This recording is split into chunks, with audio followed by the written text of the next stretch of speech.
Ok, c'est Damon, on est là pour Hip Hop Corner. Aujourd'hui, on va faire l'interview de tous les artistes pour la BO du Gang des Antillais. Mon père était un vieux nègre en colère. On va dormir où ce soir? T'inquiète pas, papa s'en occupe. Il me disait, si tu trouves pas ta place dans la société, tu la trouveras pas dans ta propre famille. Donc voilà, tout le monde est présent. Et première question pour James. Parle-nous un peu de ton histoire, aussi un peu de ta rencontre avec Thibaut. Voilà, on a vu un peu tous que tu venais aussi de l'univers de la musique, que tu avais bossé chez Universal, mais c'est quoi un peu ton histoire? Ouais, bah écoute, je viens du disque, à la base. J'étais signé chez Universal pendant quelques années aux États-Unis. J'ai eu l'opportunité de bosser avec pas mal de gens là-bas, des artistes renommés là-bas. Et jusqu'à ce que, contractuellement, je m'y retrouve plus en fait et que je décide de rentrer en France et repartir à zéro et créer ma propre boîte de production. Ta connexion avec Thibaut, comment ça s'est fait? Comment vous êtes rencontrés pour ce projet? En fait, j'ai rencontré d'abord le producteur donc, du film qui s'appelle Sébastien Onomo, des films d'ici, qui ça fait à peu près 2 ans au Festival de Cannes, qui m'a parlé donc du projet et de sa vision de réaliser donc une bande originale qui accompagne le film. J'ai ensuite fait la connaissance de Jean-Claude Barny, qui est donc le réalisateur, et Thibaut Kienz, qui est le compositeur du score. Et on s'est assis autour d'une table et on a fait en sorte en fait que la bande originale soit le prolongement de la narration et de la mise en scène de Jean-Claude, du film. Et le but en fait c'était de réaliser un vrai album, tu vois, que ça soit quelque chose d'authentique du début à la fin, de sortir un petit peu des clichés d'albums de compilation et de rencontrer des artistes et de faire des titres avec des artistes qui seraient à même de défendre les thématiques qu'on proposait à travers le film. Tu embrayes un peu sur ma prochaine question, c'est comment vous avez recruté ces artistes? En fait, on a une brochette de Tonton Flingueur. Ça faisait longtemps, si je remonte, je dois voir la dernière BO de Taxi 2 où j'avais pas une brochette comme ça d'artistes aussi talentueux sur une BO. Comment vous les avez recrutés? Qu'est-ce qui s'est fait en fait? Ça a été un travail de collaboration en fait entre Jean-Claude, Sébastien et Thibaut et moi. Et le but était vraiment d'aborder les thématiques de manière cohérente, d'avoir des artistes qui puissent prolonger, en fait avoir une seconde lecture des problématiques que rencontrent les personnages principaux dans le film et apporter également une touche de modernité, étant donné qu'on parle d'un film d'époque, certes des années 70, mais qui fait écho à la nouvelle génération aussi. Donc c'est à travers ça en fait qu'on s'est rapproché des artistes qui sont là, parce qu'on voulait pas juste des gens qui savent rapper, des gens qui ont du style, tout ça, on voulait vraiment qu'il y ait du fond. Et c'est comme ça qu'on s'est approché d'eux et que... Là, je vais me tourner un peu plus vers les artistes. Est-ce que vous pouvez chacun nous parler en quelques mots de vos morceaux? Comment vous avez vécu ces morceaux, les feats que vous avez fait? Alors, je cite en exemple LGDA, Meilleur Homme. Comment ça s'est fait? Comment sont faits vos morceaux? Ouais, je laisse Lino commencer moi.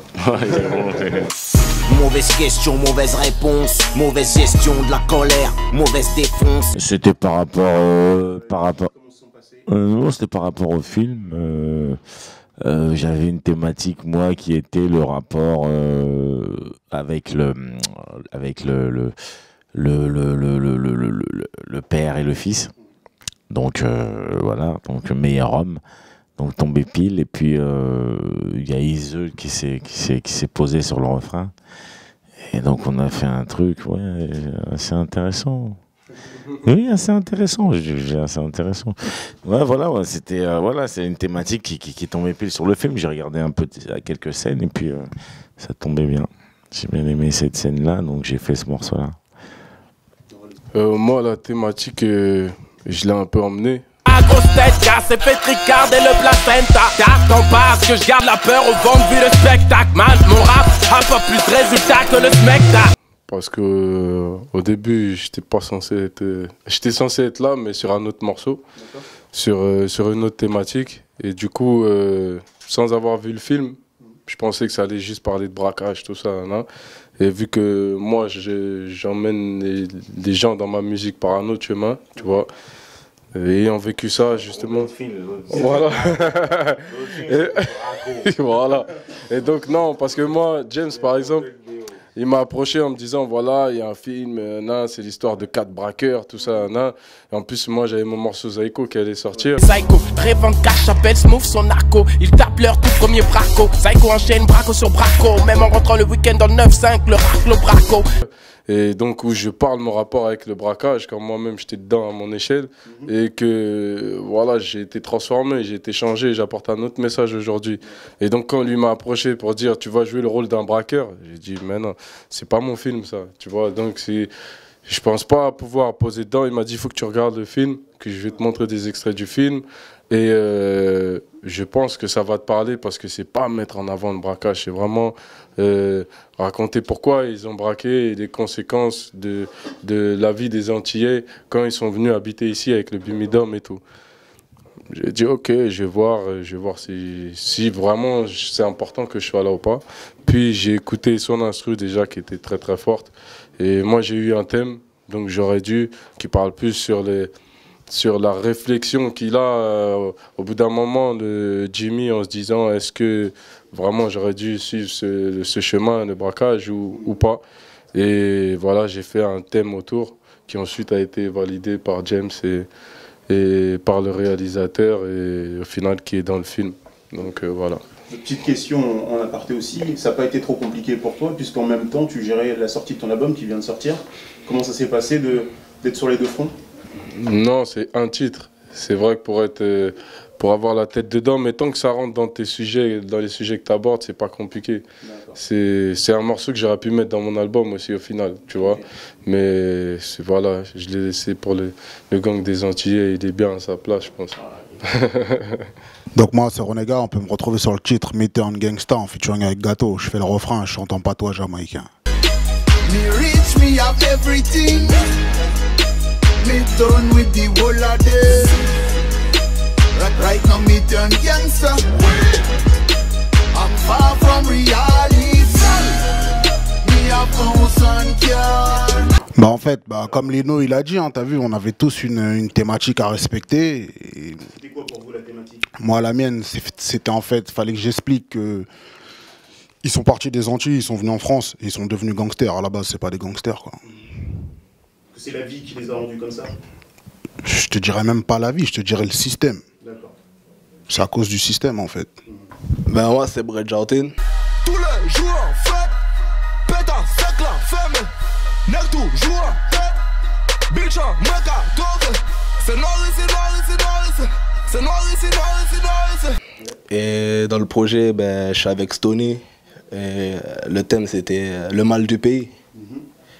Puis voilà. Quelque chose que tu as déjà ressenti ou pas? Moi non, mais après les parents, les grands-parents, ouais, tu vois. Moi non, je suis jeune encore, je peux pas dire ouais mon pays manque, mais j'ai toujours vécu sur Paname, tu vois.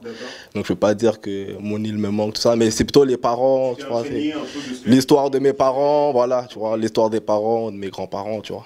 Plutôt de ça, je me suis plutôt inspiré de ça, tu vois. Voilà. Ouais.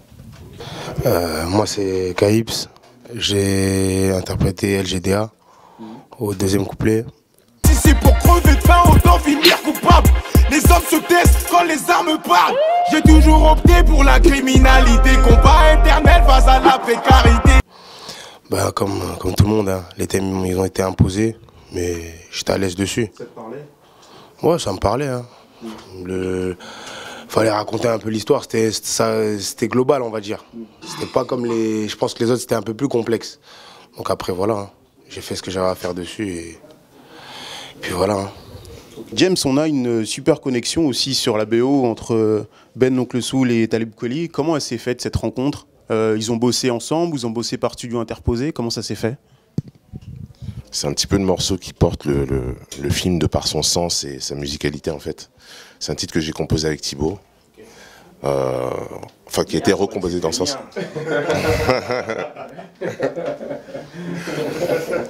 fait, je suis parti de son thème principal qu'il avait composé pour le film. et via ce thème principal, en fait, j'ai composé donc le titre Je dois partir. Et on avait en tête Ben Oncle Soul directement pour le refrain, puisqu'on voulait une voix qui porte, une identité qui matche en fait le grain et le ton du morceau. Et une fois qu'on a réussi à composer et écrire un refrain qui résume bien le film, on s'est rapproché d'un artiste qui au final s'est décommandé, pour X raisons. Donc on s'est rapproché, en fait on y allait au culot, on s'est dit bon, qui est-ce qu'on pourrait essayer d'avoir et qui représente aussi qui pourrait porter ce message-là. Et on a pensé directement à Talib Kweli. On a pensé à deux artistes en fait, Nas et Talib. On a contacté les deux ont répondu en moins de 48 heures. Et ça s'est joué en fait par le timing et l'intérêt en fait que l'un portait plus au film que l'autre. Au final, on a fait une bande originale, on a fait un film. Il y a plein de films qui sortent chaque année, chaque mercredi. Mais celui-là, il est différent dans le sens où l'histoire, c'est une histoire qu'on n'avait pas encore entendue en France, qui fait partie de l'histoire française, mais au final, qui est un petit peu enfouie comme d'autres histoires concernant les Antillais ou les Africains. Et du coup, c'est vraiment un film important et je pense que les gens, quand on les a sollicités, ils ont compris ce ton, comment dire, ils ont compris que c'était quelque chose de frais, de nouveau, et qu'il fallait réellement avoir une voix et faire partie de ce genre de projet-là, puisqu'on ne sait pas quand il y en aura d'autres. On espère qu'on va pouvoir en refaire, que ce soit vraiment le départ de quelque chose. Parce qu'il faut quand même le noter, c'est un film qui a été réalisé par un noir, produit par un noir, composé par des noirs, avec des... Voilà, c'est des choses... c'est pas forcément identitaire, mais disons que c'est le premier du genre. Et c'est des valeurs et des histoires qu'on souhaiterait mettre en avant aussi, quoi. Donc s'il fallait retenir quelque chose, c'est vraiment ça. Et le fait que le film est toujours en salle, donc depuis le 30 novembre, et que la bande originale également est chez tous les disquaires. Okay. Voilà. Je voulais rajouter un truc pour l'identitaire, parce que même s'il n'y a que des Renois comme acteur même de la BO, s'il est dans le cinéma en France, c'est pour tout le monde, c'est pas seulement pour... c'est ce qu'ils disent, c'est ce qu'ils défendent dans le message, c'est juste que ça doit pas choquer qu'il y ait que des Noirs, on doit même pas faire attention à ça. Moi quand je regarde Tango et Cash, il y a 2 Blancs, je me dis pas ouais c'est 2 Blancs, je regarde pas le film, tu vois ce que je veux dire. Et aujourd'hui quand tu regardes l'affiche, les gens ils regardent, ouais, il y a 4 Renois sur les affiches. C'est tellement rare au cinéma que les gens ils font attention que c'est des Renois. Mais regardez juste que c'est des acteurs et qu'on est des MC et que c'est juste normal. Voilà. Ok, ben merci à tous. Merci pour cette interview pour Hip Hop Corner. Stay tuned. Et allez tous voir le film parce que c'est un film génial. On ne crie pas! On est juste venu chercher de quoi remplir nos poches trouées.